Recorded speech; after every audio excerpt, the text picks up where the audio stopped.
Hey everybody, welcome world. Rob Cootie again, here with another special MLM solution moment. What we're going to cover today in our podcast, blah, blah, blah, I got tongue tied there.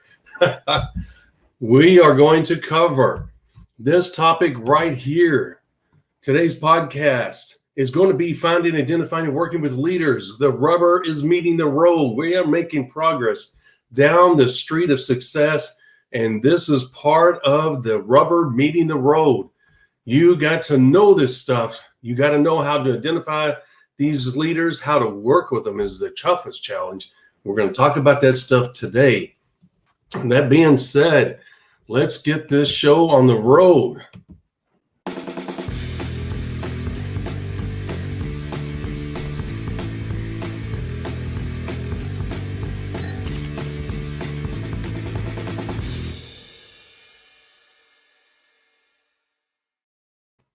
All right. I hope everybody's doing good. We're doing fantastic. I just got back from the vet. I took Oliver, the little dachshund. He's our last one to go. And he had to have a little bit of surgery on his eyelid, as well as a couple of other things, small, minor things. He's getting up there in age. So we're a little nervous. Anytime they're put under, as you can see, there's Nina. These animals just, they flock around me wherever I go. Luke was underneath my feet. My little puggle, as you can see, oops, he's over there. See him right there? He went over and laid down. He's not happy. If I don't pay attention to him, he's not happy. All right. So anyway, Oliver is, as we speak, getting his teeth cleaned and a couple of other things, just a little tune-up, if you will. And we love doing that for them. Anyway, please. As always, before we get started, we always ask you guys to comment. Give us a thumbs up on this video if you like the content, if we're hitting the nail on the head. Please go to our YouTube channel, subscribe. We love having new subscribers. Please comment on the videos. We love having the comments there. We will reply to those comments. Additionally, please hit the notification bell 2 times. You'll see the notification bell under the, on the channel, and I think also underneath the videos, so that you will be notified every time we upload new content. Finally, on our Facebook page, as you know, there's all kinds of things you can do there.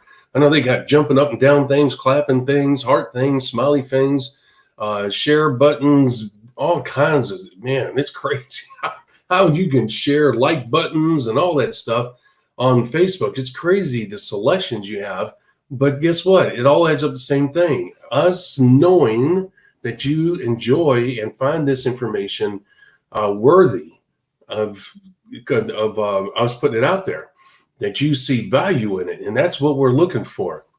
So please give us the feedback, and also get the word out, get the message out across the world to everyone else.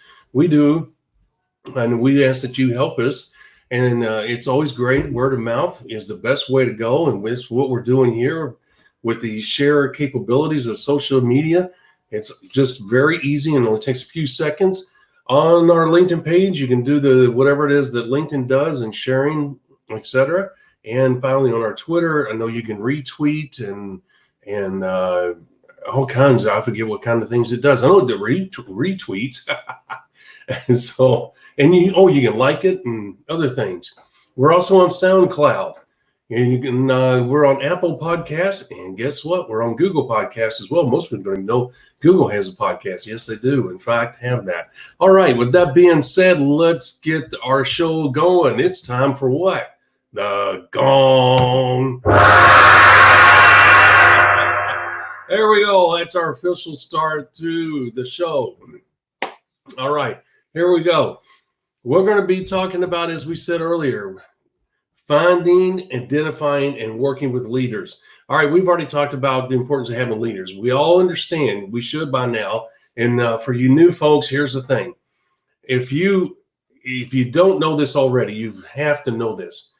This business, the essence of the business, no matter what anybody else tells you, yes, there's other important parts of the business, and there's no doubt about it. But here's the thing. You don't have a business unless you have leaders. And the more leaders you have, the bigger your business is going to be, the more profitable it's going to be, and the more stable it's going to be. Okay. And so that's what you want, right? Is leaders. You know what? As I told people all the time, if you want proof that this business is about leaders, just look at a company's comp plans. And they'll say, hey, we will pay you X amount of money if you reach this much group volume. And you personally are doing 70 PV a month, and your group is doing, let's say, 5,000 a month. But if you have one or two leaders, in other words, a direct or a sapphire or a ruby, whatever they call them, executive, and they say, if you have one or two of those, not only are we going to pay you this amount by the comp plan, but we're also going to throw in this bonus. Okay. Why are they doing that? Because they're rewarding you for what? Developing leaders. Okay. And they know that if you will continue to develop leaders, not only are they going to pay you more, but you're also going to go up in pin rank, and you're going to qualify for other bonuses, bigger bonuses. Okay. So when you go to max out a comp plan, and the point is that if, in a company comp plan, let's just say that they put a cap on it, and sometimes they say it, sometimes they don't. But let's just say, hey, in your whole organization, if you have 100 leaders, okay, and leaders is really not a direct level or a entry level. Leaders are people that are actually moving up the pin rank and going into that transitional phase from part-time to full-time. These are proven leaders, people you can really count on. And the more of those you have, as we said, the bigger business you're going to have, the more profitable, the more stable. And the company is going to put a cap typically on that. And I always tell people in our past videos, hey, you know what? There's going to come a time where you're going to become a figurehead where it's not going to be advantageous for you to continue to recruit and build your business. And people say, well, why is that? Well, here's the reason. It's because there's a cap on how many leaders they're willing to pay for.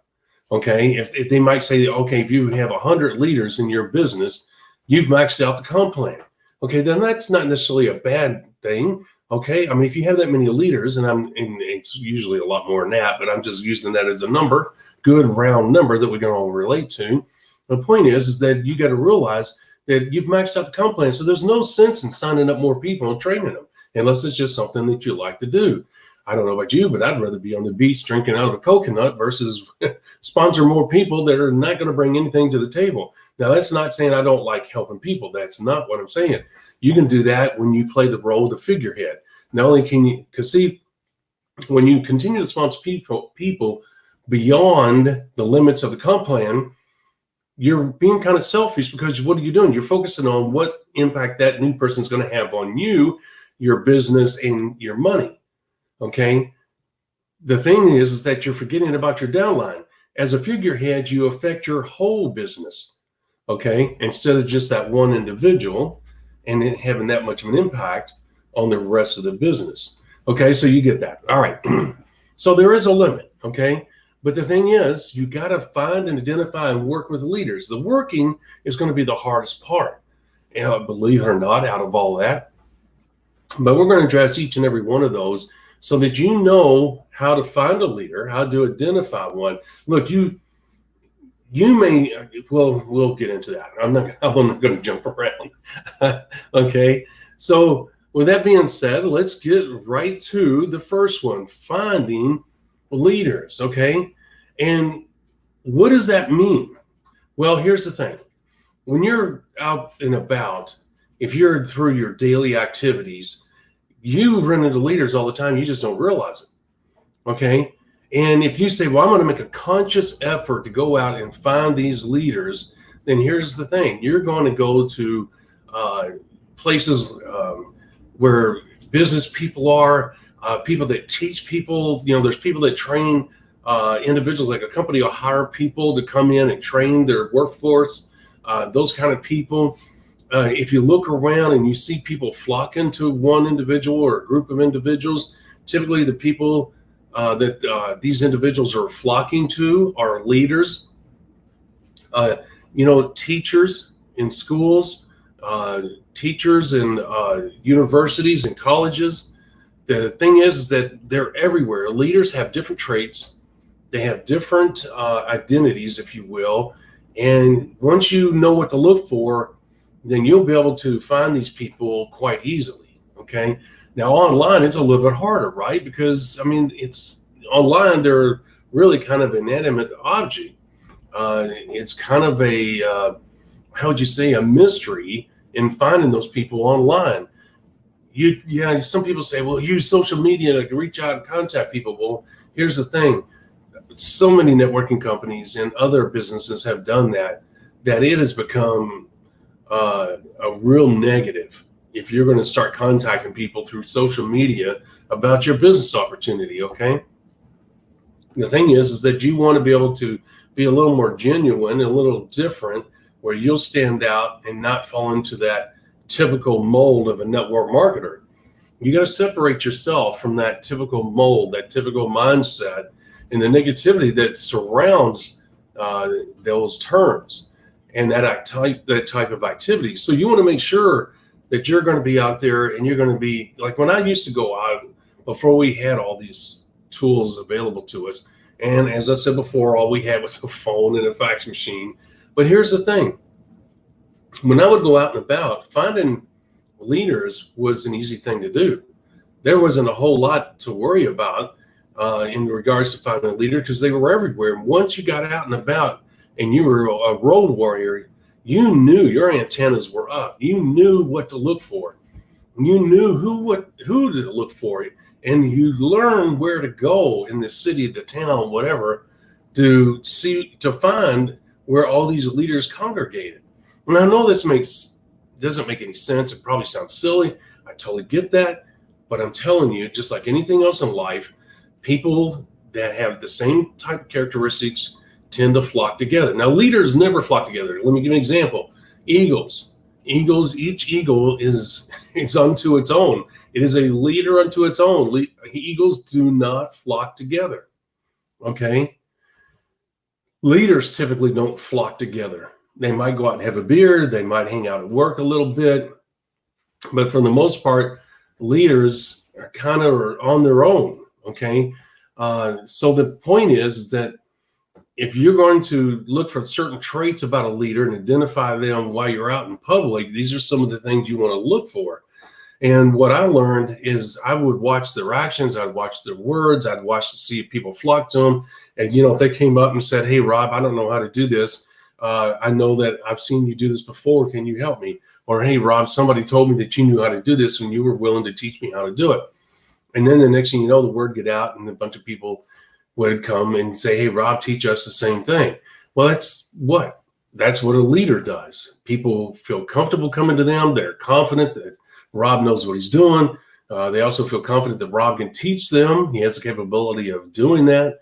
And so they come to Rob instead of someone else. It never dawns on them to go to someone else because they're so comfortable coming to Rob. Well, I noticed that when I was out prospecting. If I saw people flocking to somebody to get direction or help, then guess what? I made a mindset, hey, that's a leader. And I would get their contact information. Now, I tell you this because I don't know how you're going to find your prospects. I don't know how. You got to have that constant flow of high quality leads. It sounds like a daunting task. It can be if you're going to sit there and worry about it. It can overwhelm you. But look, there are answers. As I told you before, there are great online lead generation systems. And here's the thing. When you get a lead from one of those lead generation systems and you're doing a follow-up, you're going to learn very quickly.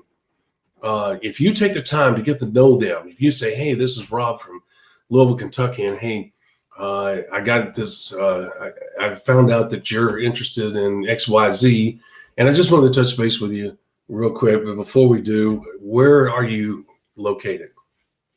And sometimes they'll tell you, sometimes a little hesitant, and I'll tell them up front before I ask that question, hey, I'm from Louisville, Kentucky. I'm here in Louisville, and this is where my family is, and I'm retired military, and I came here and love it here. And I've been fortunate to travel a lot of places to the point where it makes me feel comfortable being here. Where are you from? You see how I transitioned into that? And they'll tell me, and and they say, okay, well, you have family, and I'd be genuine about it. I wouldn't make it sound like I was reading these questions. I'd just be normal person, down to earth. So the bottom line is that I would sit there and I would have this conversation with them, and I'd say, well, I don't want to waste a lot of your time. I love meeting people and love getting to know something about them, and it's awesome.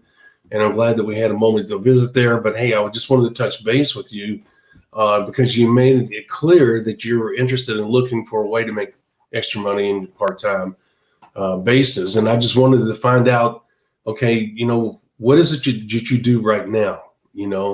If I may ask, what kind of hours are you working? What kind of lifestyle do you have? And I'll tell them and say, this helps me to understand your situation, to see if what I do can help you achieve what it is you want to go, what you want to do, what you want to achieve. I'm having a hard time today. Well, I've been up since 1 a.m., so I'm getting kind of punchy, So the thing is that you want to make sure that you just kind of ease into the conversation, find out what it is they're looking for. Let them know that you do care about them and you're looking out for their best interest. Okay. And if you act like, and you're sincere about it, but you want to act like, and I don't mean like acting like you're putting on a front, but if you act like you're really concerned about their well-being, I'm telling you, that'll go a long way in making them relax and be more receptive to your message. So what you want to do is you want to be able to be on the phone with them and have this casual conversation. And in that casual conversation, you want to find out what it is they're looking for. Okay. And you tell them, say, look, I want to find out if this is something that can help you achieve what it is you're looking for. And if it is, then we can have a discussion down the road. And but at first, I just want to make sure that there's a compatibility here. I don't want to waste your time.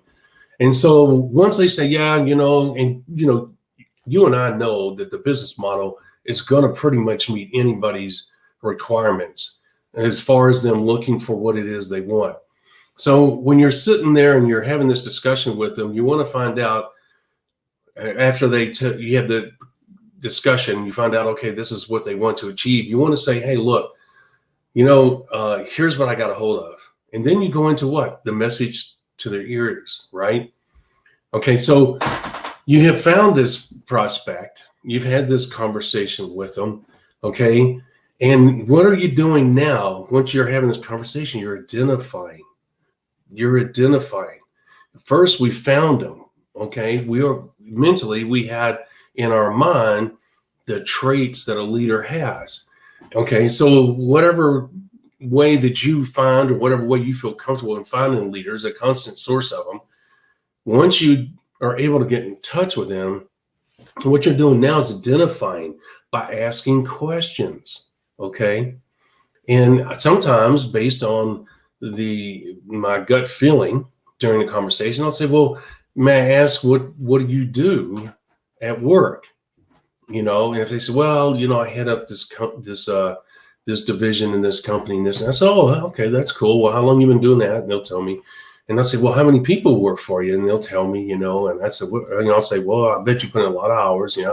I can see where that's a lot of responsibility. And they'll say, yeah, and I'll say, well, do you think that you have time to do something else? And it sounds like a lot of responsibility. And they'll tell me, okay, because the people want to talk.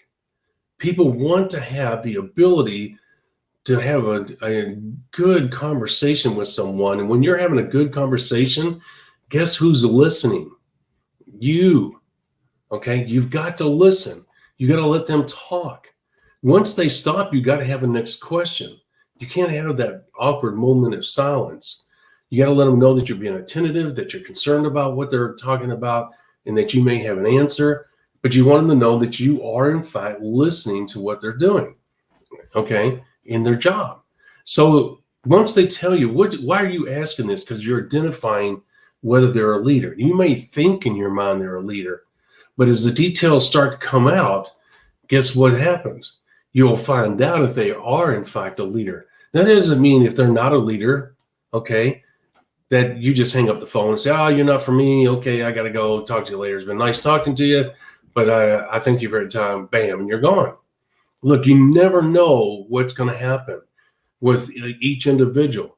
That's the reason why I rarely said no to anybody, okay? The only people I stayed away from were those people that were chronic bitchers all the time. It's all they do is complain and bitch about this and moan about that, or they need to know every ingredient in a product and every little thing about the company owners. And I mean, it was just one thing after another. Well, those people you stay away from because they'll drain your positive energy and your focus, and you won't have enough left for the people that are in your downline actually doing something. Okay, so here's the thing. You want to make sure, Ian is joining our podcast. You want to make sure that you are asking the right questions so you can identify whether this individual is, in fact, the type of person that has the traits of a leader, someone that has the ability to set goals and achieve them, someone who has a natural ability to lead others, that has a natural ability to get to work on their own without somebody standing over them telling them what to do and when. So the bottom line is that during this process, you're actually identifying who it is that you're having this conversation with. Do you see how these processes, one leads to the other, and how each one helps you to further identify what it is that you have a hold of, and that way you can work with that from there? So first, we're out there finding these leaders, okay? Next, we're identifying them through our conversation, asking pointed questions, and finding out, number one, who they are, what they're about, what they do for a living, how many people they lead, if any, what their level of responsibility is, okay? What are they looking for? Are they going to have the time to be able to do that, to reach their goals? Because look, you don't care if they join your business or something else, franchising, whatever. The bottom line is that you're trying to go through prospects as quickly as possible, doing what? Looking for leaders. Well, you're going through the process right now looking for a leader. So you're doing your part, but they are playing a role as well. And they're interviewing you while you're interviewing them. In other words, you're both feeling each other out to see if each other is a match for what it is you both want. And if you get right to the point as the prospect, or you as the business builder, if you're gentle about it, but you have the ability to get to the point, you're going to be able to get right to the point, find out where they are in their life, what they're looking for, what type of leader they are, if any at all. And then you'll know, okay, this person may want to join my business, and this may be a person that will not be in the first 1/3. In other words, remember I told you about the 1/3 will right away, a third will do it later, and a third will never do it. You, through the process, will get this gut feeling, and you'll get, as you get more experience, you'll get to the point where you'll be able, through these questions, the question sessions, you'll be able to identify basically where this person is, and whether they're going to be the type to take action now, or if they're going to be someone that's going to take action down the road. Okay, so the bottom line is that you want to be able to make sure that you do the interview process very well. Okay, and you say, well, when does this interview process take place? Typically, to be honest with you, like if I was going to meet somebody in person, let me give you a scenario, because it is important that we clarify, because I'm talking about two different processes, and I didn't realize it until just now, but I want to back up a little bit. Look, there's two ways I built the business. One, I met people in person. And as I told you, I always wanted to meet them in person. I wanted them to see my mannerisms. I wanted them to ask me questions. I wanted them to see who I was. I wanted them to look me in the eye. I wanted to know that, hey, this is a serious guy. This guy's looking for leaders. This guy is got a hold of something special. You see what I'm saying? And I wanted to project that by being there one-on-one, person to person. Okay. Now, there were times where I could only get a hold of certain people over the phone. And that's where this process that we're talking about now. Now, if I'm meeting someone in person one-on-one, you know what I do? Music to the ears right off the bat. I told you that the other day in the previous podcast. What we have is that I'm sitting down with them person to person, and I told you that I'm going to deliver that message in 2 minutes. That doesn't mean the moment I meet them, because I told you that I basically do kind of the same thing we were talking about here, but not in as depth. I'll have a conversation with them. The reason that is because number one, we're in person. Okay. And then I want to not waste a lot of valuable time because I've already told them that I only have 40 minutes, and it's true. Okay. And I know that I still have to drive to the next location. So I have to be very aware of my time frame, and I let them know that. And also the urgency that we have in that person-to-person meeting lets them know, hey, this is a guy that's going places. Okay. And I let them know, hey, I apologize if it comes across the wrong way, but hey, I've got another appointment. And as you know, I told you I schedule these things out 40 minutes apart. So I still got to have a conversation with you and then get in the car and go to the next appointment. So if you don't mind, I'm going to get right to it. I'm going to tell you what I have a hold of, what I got here that may interest you. Okay. And so then I'll, at the end of that music to the ears message, they're going to basically have questions, usually about the company, about the product. And as I told you, go to the website, blah, blah, blah. And before we leave, I'll say, hey, since you're going to look at the website tonight, because I'll ask them when will they have a chance. And I tell them, the follow-up process is quick, it's easy, it's painless. My goal is not to put any pressure on you to sell you anything.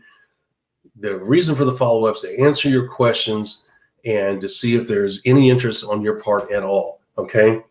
So with that being said, you see where that is approach number one. Approach number two is when I can't see them face to face, I have to talk to them on the phone. Then I'm going to, because the phone is so impersonal, it's a sterile environment. People are leery of people on the phone. And the bottom line is that I have to spend valuable time establishing that bond and letting them know that I'm not like other people on the phone. And how do you do that? By getting people to talk about themselves and to be a great listener. Okay, if you are a fast talker and you're sitting there spewing up all this crap all over them, you're going to blow them out of the water. You're going to push them away and they're going to hang up on you. And if they don't hang up on you, they'll never answer the phone again. What you have to do is give them the ability to speak their piece. You have to give them the ability to echo what it is they want from any business, whether it's franchising, starting their own business. Hey, this is what I'm looking for.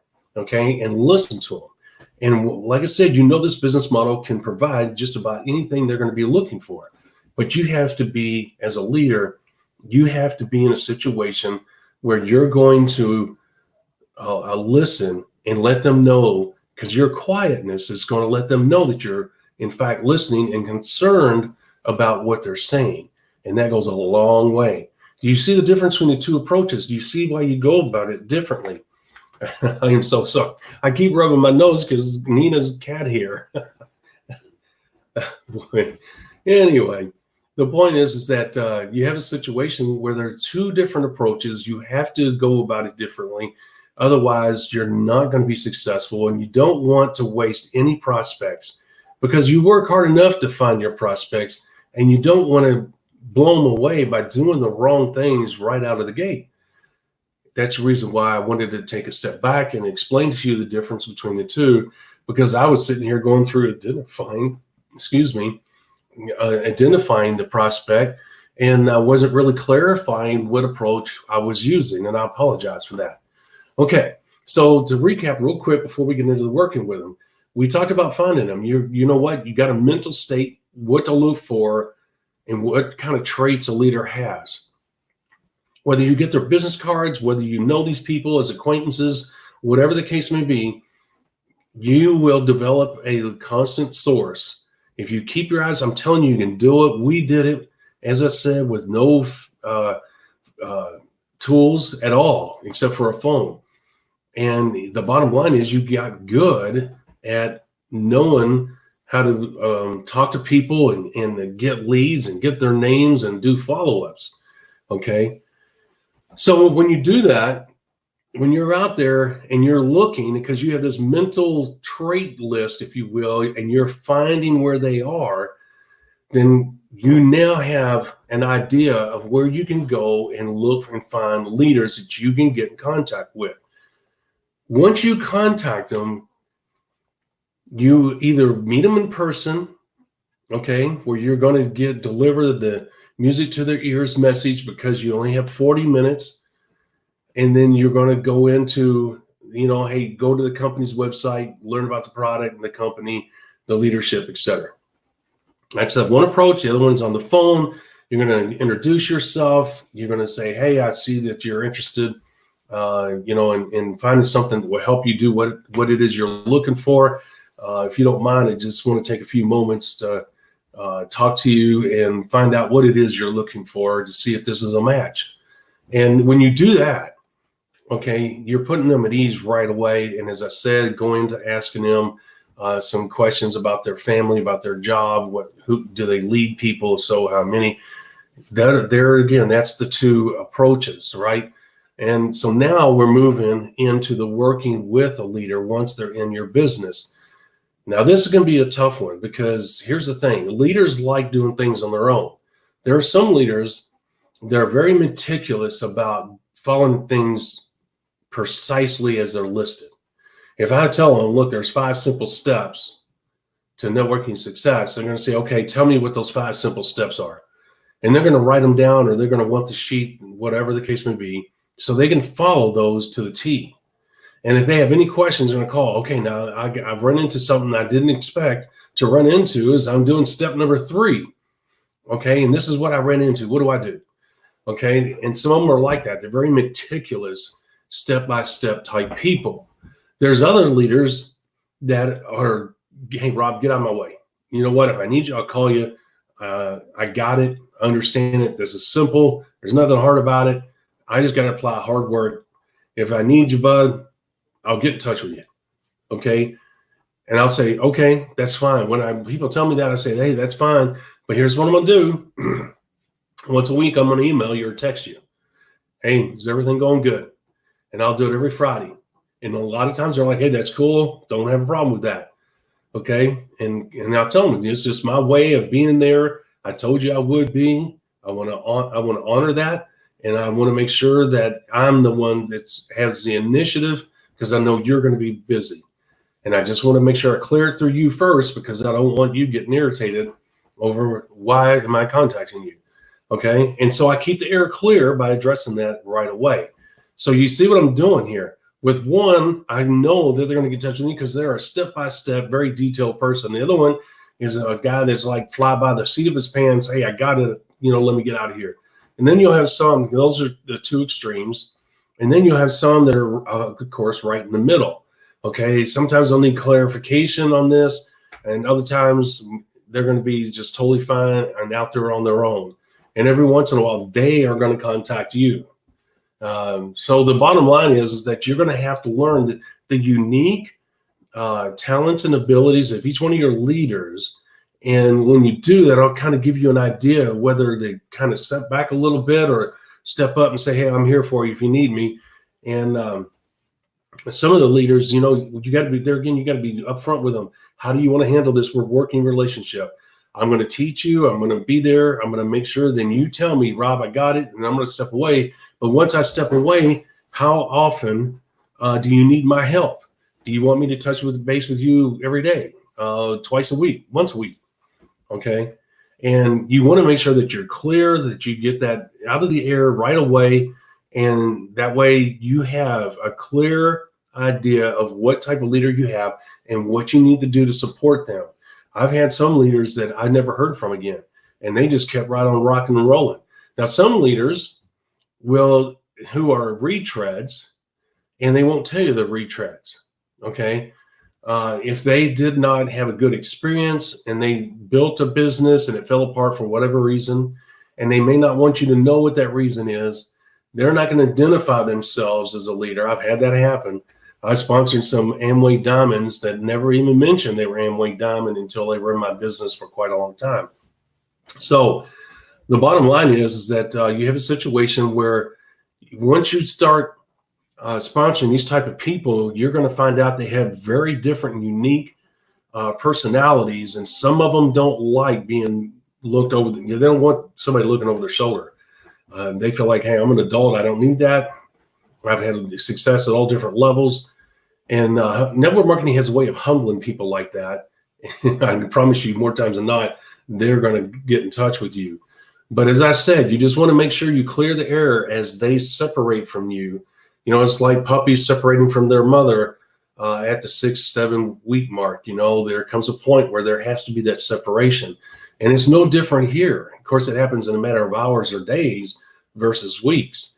And the thing is that you, as the sponsor, have to realize a number of things, because this won't work if you don't realize these things right off the bat, because you can be overbearing and that can push people away. Here's the thing. When you are sponsoring these type of people, it's your responsibility to find out what type of personality they have, what kind of needs they have, if any at all, when they're building a business.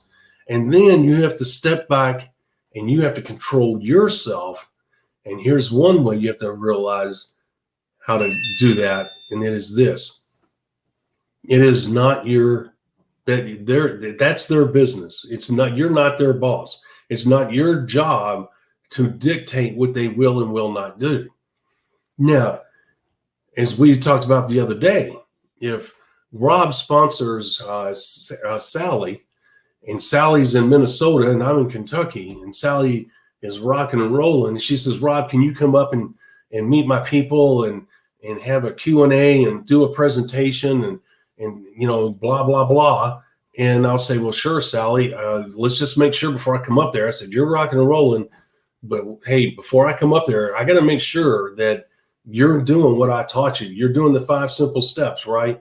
Yes, I am. And you're doing this and you're doing that. Yes, I am. Okay, then we're on the same page. I can come up there, because if you weren't doing that, Sally, here's what's going to happen. There's going to be a conflict. Both of us are going to end up looking bad. There's no winners here. You're going to have people leave your business. Your volume is going to dip. If you are doing something different, okay, then I can't help you. You know, I'm not going to come up and do a presentation. We have to be doing the same thing. Okay. Now, the reason that's important, because you got a leader that's out there that you haven't heard from for a while. And all of a sudden, because she's really growing and it's getting bigger and she really doesn't know what to do, because her business is now starting to get into the advanced business building phase, and she really doesn't know what to do. And not only does she want you to come up there and help throw gas on the fire that she's already built and help it to explode even more, she wants to sit down with you in private, one-on-one, and get some questions answered in regards to how to handle this kind of growth, and how does she keep it together, and what does she do now, and all those types of things. Okay. And, but the thing is that up to that point, I haven't really heard from Sally, maybe a couple times, maybe 4 max. And I just been watching in my back office, you know, how she's growing. And so that type of leader, you know, I've realized that I have to keep my hands away and just every once a week, as I told you, say, hey, I'm just checking in to make sure you're okay. And sometimes they answer and sometimes they don't. Okay. The only way you can tell they're still around and that everything's going good is by looking at their back office. Okay. So with that being said, you also have some people that, even though they have success in other parts of the business world, they'll tell you in private, Rob, I'm good at my job. I've been doing it a long time. I can do it in my sleep. That's not a problem. Very comfortable doing that. But this makes me nervous. I'm not really up to speed on the people skills, and I really need help in that area. And I don't have a problem overcoming my challenges in that area, but I'm not really an effective communicator. And I know that communicating is a big part of getting this business off the ground. And I'm going to need some help. I need some help on conference calls. I need some help on presentations. And once I get those things under control, I'll be off on my own. They're a leader. They're a proven leader. Okay. And you got to work with those leaders. And this is part of that. And you're saying, okay, sure. If they're in the same state, that's easy. If they're not, then you have to set up video conferencing, and you have to make sure that they're doing their part. And it's a, give and take. When I first started doing the business, one leader told me, he said, look, this business is like chess. He said, you don't move until they move. If they don't move, you don't. In other words, you don't do things for them. It's their responsibility. It's their business.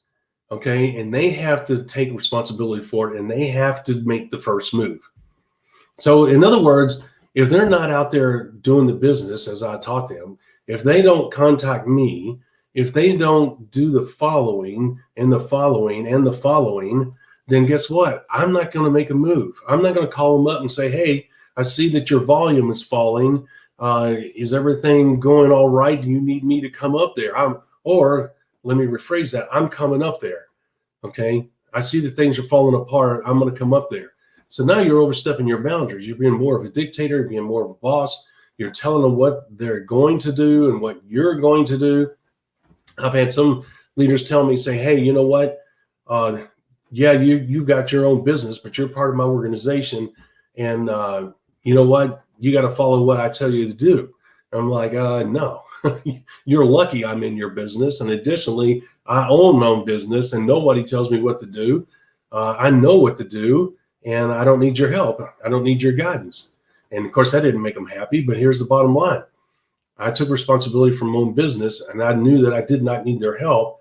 So I wasn't worried about the relationship we had. Okay. And I established our working relationship at that point. So that is obviously a working with leaders type environment that you may run into that most people don't talk about. But it is part of the process. And you'll have people like myself that are strong-willed and they know what they're doing. Like, let me give you an example.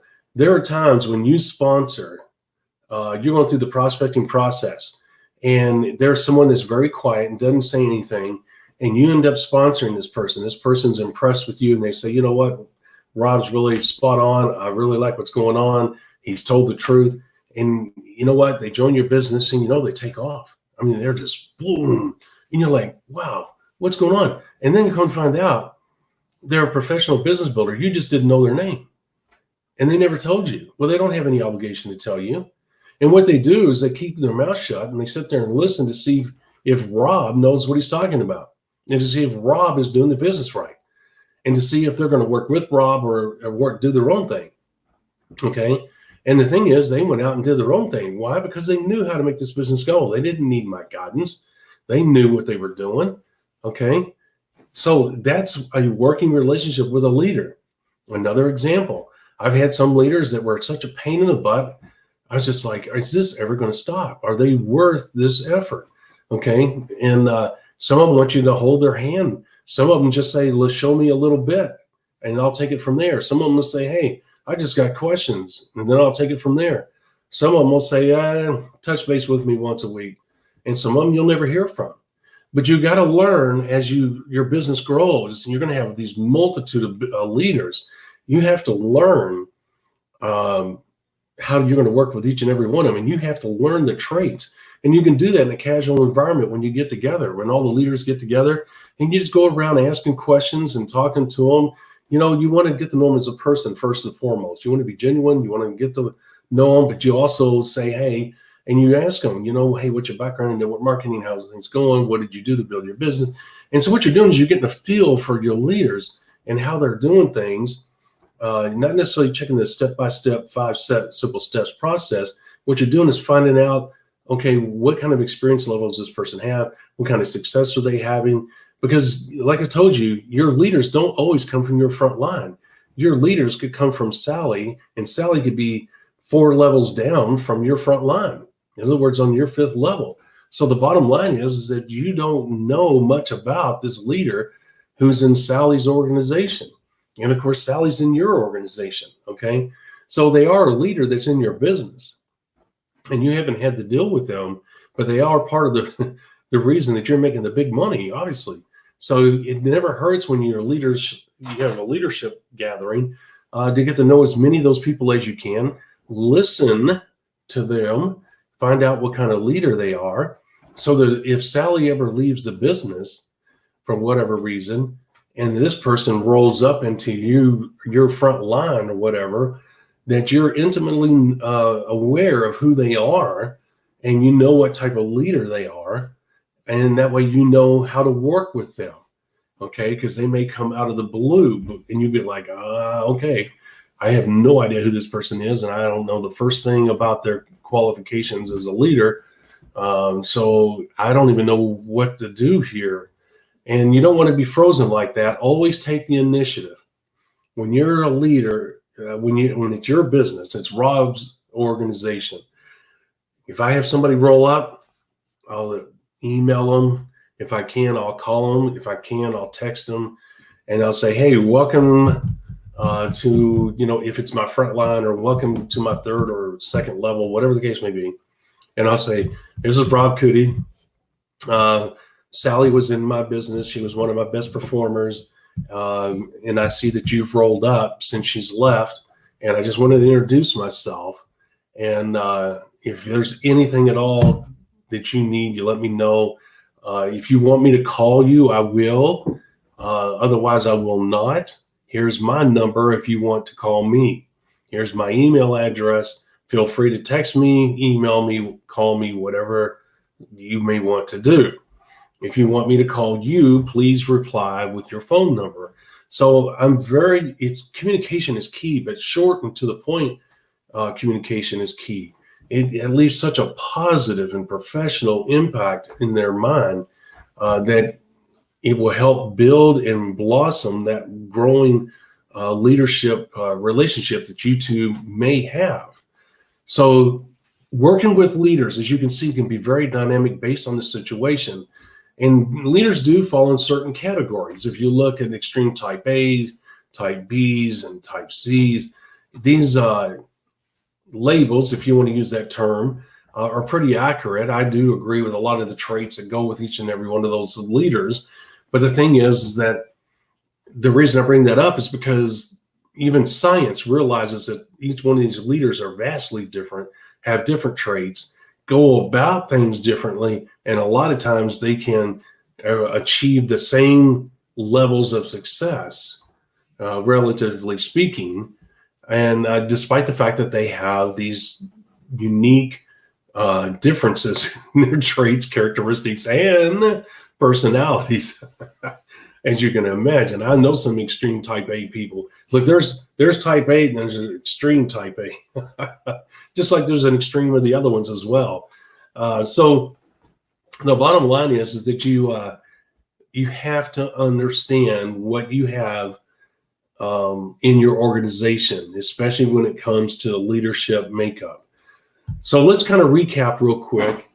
Look, we talked about finding. Okay, you got to realize. Okay, leaders are in every phase of life. Okay, finding them is easy. Okay, I'm telling you, I have business cards to this day that I picked up when I was impressed with somebody. I said, "Hey, do you have a business card?" Okay, and they would say, "Yeah," and they give me that, and I'd have a conversation with them. "Well, I really appreciate it. You're a pretty sharp person, and you don't run into those type of people very often, and I appreciate your time and your knowledge, and I may be getting back with you. You never know." And they'll say, "Oh, okay." And back then, I would follow up with them within 2 or 3 days. I called that number. It was on the business card, and reintroduce myself. And I'd say, "Hey, if you remember me, we met at so-and-so location." And then I'd tell them a few things about myself or whatever. And they'd say, "Oh, yeah, I remember." And I'd say, "Well, I just want to, hey, if you don't mind, I'm going to ask you a quick question. Are you keeping your options open?" And they said, "Well, always keep my options open." "Okay, well, I'd like to ask you a few other questions real quick, if you don't mind." And then I'd go into my music to the ears message and go from there. So I ran into leaders in every phase of life. Now, I shared that little tidbit of recruiting information with you to let you realize what I had to go through in finding my leaders. Okay, I literally had to get in my car and go out, park it, and get out and about and meet people. And that's the only way I could do it. And I had to get 20 to 30 business cards a day in order to have 10 to follow up with the very next day, and then 10 on the next day. And every day, not only did I have to follow up, but I had to get new cards. So it was an ever-going process. And it was something that I got good at, like most network marketers back in those days. I wasn't unique. I just followed the trend because there was no other way to do it. Okay, so leaders are in every phase of life. So you should be encouraged by that. you shouldn't be looking at this part of the business building process as a negative, because you have to start somewhere. And the only way you're going to be able to make this thing happen is to get out and some way, shape or form, get a number of leads coming into your business. Okay. And finding leaders out in everyday life can be a huge part of that. Okay. Identifying leaders. Okay. Leaders. Okay. No, that's not. Let's see here. Yeah. Let's see here. No. Okay. Oh, here it is, I think. Yeah. No. Oh, there we go. Leaders, history, leaders' traits. They have a history of accomplishment. They lead people, and they're in charge of large projects, and they're hard workers. Okay, so when you're looking to identify leaders, those are the type of traits that you're going to find right there. Okay, and I meant to bring that up. As you can tell, I'm really struggling today. I'm off my game because I've been up for so long and I'm kind of tired. And I apologize, and I don't want to make any excuses here, but I am struggling a little bit. I'm off my game a little bit, but we are making progress. We're talking about a very important piece of the business building process, and we've got to make sure that you guys get this. So we're going to wrap up here in a minute, but there again, leaders have these kind of traits, a history of accomplishment, and it doesn't matter. You don't have to be huge. They can be small. In a series of them, okay? They lead people, whatever capacity they may be in, leading people, in charge of large projects. And I should put small in there, but I didn't have enough room because there's only so many characters I could put in there. But they can be in charge of large and small projects. Again, what's important is that there's a consistent success rate there, okay? And they're hard workers. They're willing to go through brick walls to get things done. That's the reason why they're given these projects. That's the reason why people come to them. That's the reason why they have a long list of accomplishments, is because of the fact that they're hard workers and they're dedicated, they're committed, they're focused, and they're going to go out and they're going to do what they were hired to do. Okay. And if they're given a special project, they're going to go out and do that as well. So they're people that get things done. Okay. So again, finding and identifying and working with leaders. We talked about finding them. Okay, you have to get out and about. You know what kind of traits to look for. Okay, and then identifying them. And how did we do that? Through the discussion. Okay, through the discussion. Once we are able to talk to them, we are going to ask certain pointed questions, find out even more about them, dig deeper to see what kind of leader we really have here.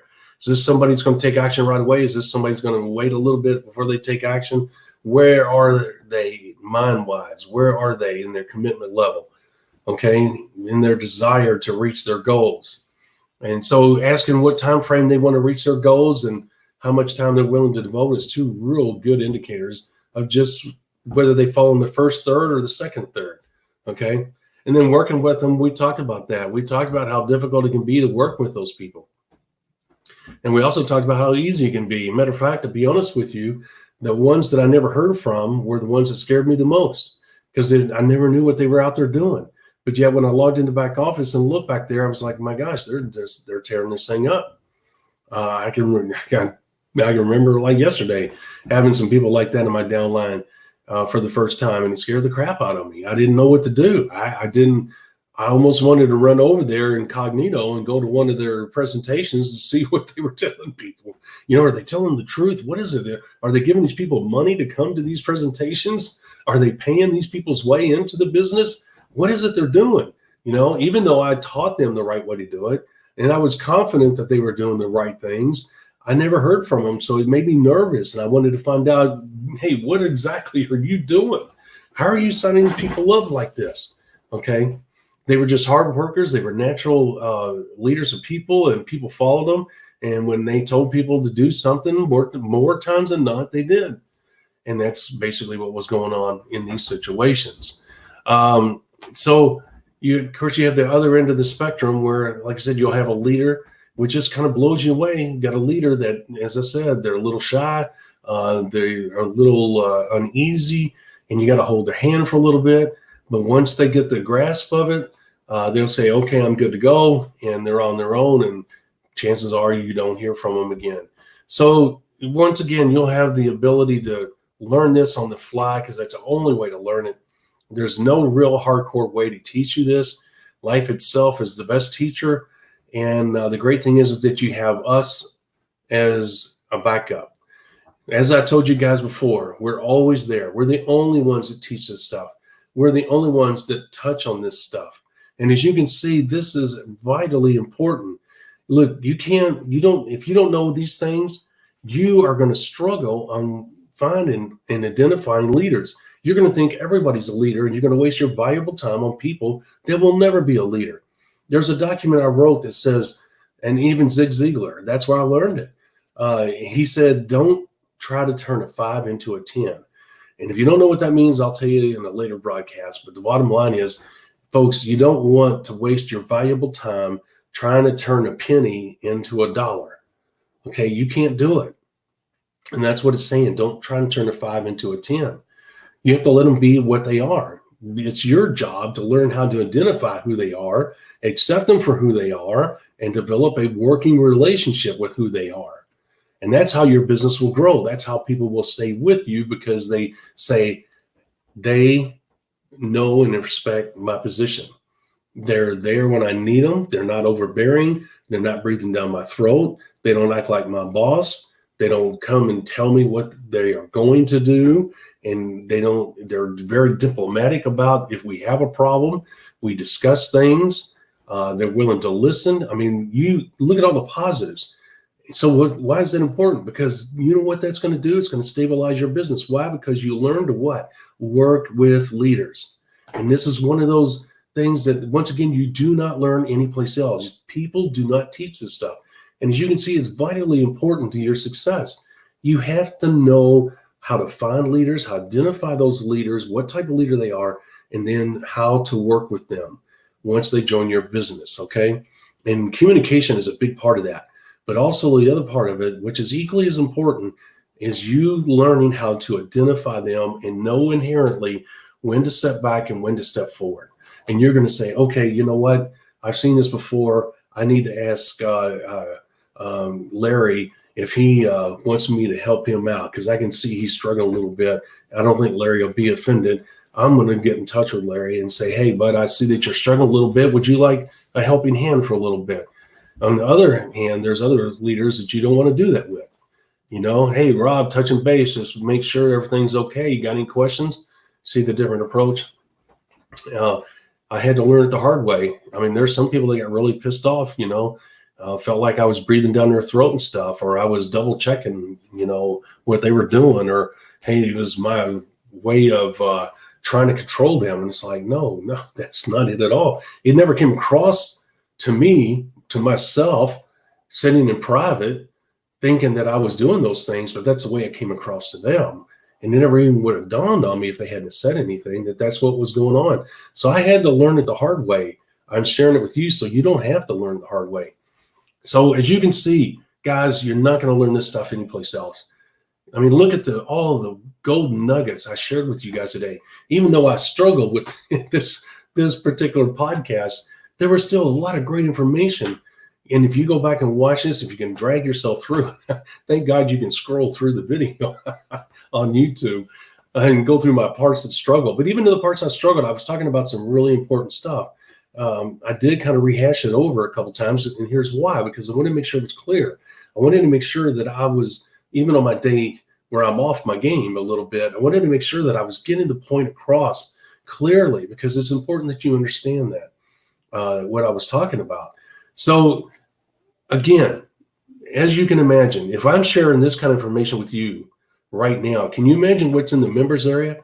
Can you understand the power of the things that we bring to the table? Do you understand that you can't get this anyplace else in the whole world? No one is offering not only the training area that we have and the materials we have, but no one is willing to address the subjects. We're going to be hitting some subjects in the near future that are very sensitive. I can say there's a lot of network marketing leaders out there that do not like what we share. They may come out and try and say, hey, that's bullcrap, or hey, that's a lie, or hey, those guys don't know what they're talking about. And you know what? We fully expect that, and that's okay. All we're going to do is continue to tell the truth, and you guys, it's going to fall where it may. You guys will either believe it or you won't. And here's the thing, as I tell you, all the things we teach are self-evident. They're the basics in the industry. If you look at the things I've just shared with you today, for instance, you're going to see that all of it is common sense.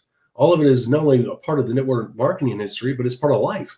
And it's part of any business that you're sharing or that you are working in right now. Tell me one business where you're not working with leaders, other leaders. Tell me any business where communication is not important. It obviously is. And working with leaders in a proper manner. How many times have you gotten upset with another leader, but you had to bite your tongue in order to have a working relationship with them to get the job done? Okay, so you're doing the things right now that I'm talking about here. But a lot of people think that those things don't apply to the network marketing business model. I don't know why, but they do think that. Well, guess what? You're learning, in fact, yeah, they do apply.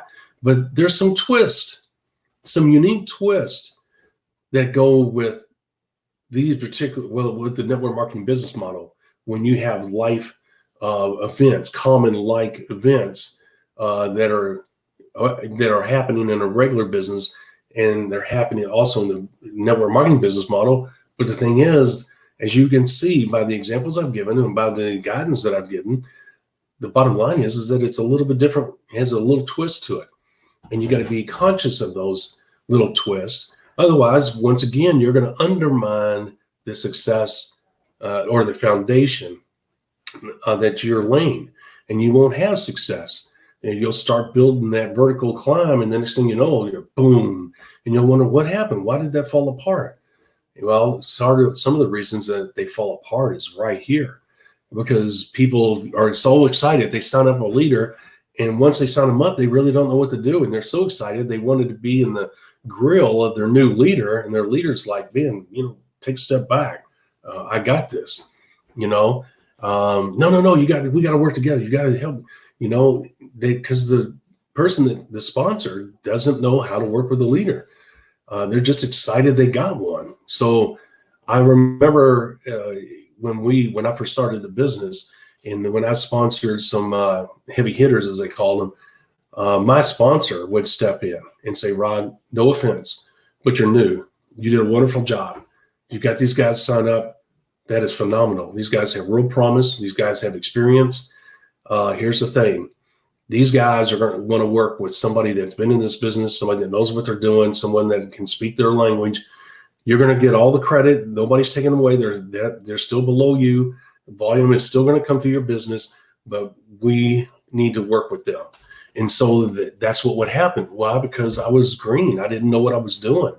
And the person that I sponsored had a lot more knowledge than I did. And so those two worked together and just kind of bypassed me. But I still got the volume. I still got the money. And as I continue to grow in the business and my knowledge level was reaching their level, then I was able to work hand in hand with all of them. So it's the same thing here. Okay. And once again, that's a real life example of how there's a unique twist on working with leaders in this industry versus in a traditional business environment. All right. So with that being said, hey, everybody, tomorrow, 11 a.m. Eastern Standard Time, you will see me again in the podcast. I will be on my game tomorrow. I'll actually get sleep. I'll go to bed tonight. But anyway, here's the thing. Tomorrow, I'll post the subject up. I have not put it down yet. With everything that's going on, I've not had a chance to make a working sheet. Usually I make a working sheet of and I make 2 weeks worth so that I know exactly what's going on each and every day. And I have all the documents lined up. I've not had a chance to put that together yet. We'll do that here tomorrow, Wednesday. Today's Tuesday, March 3rd, and it's time for me to get off here. I've kept you guys long enough. Once again, 11 a.m. tomorrow, Eastern Standard Time. We will not be on as long as we are today. And as again, I will be on my game. Please share our videos. Please follow us on YouTube, Facebook, subscribe, get the word out for us. Give us thumbs up. Please comment. We love all of that. Thanks, everybody. Have a great day. And thank you for bearing with me on a day that I struggled mightily.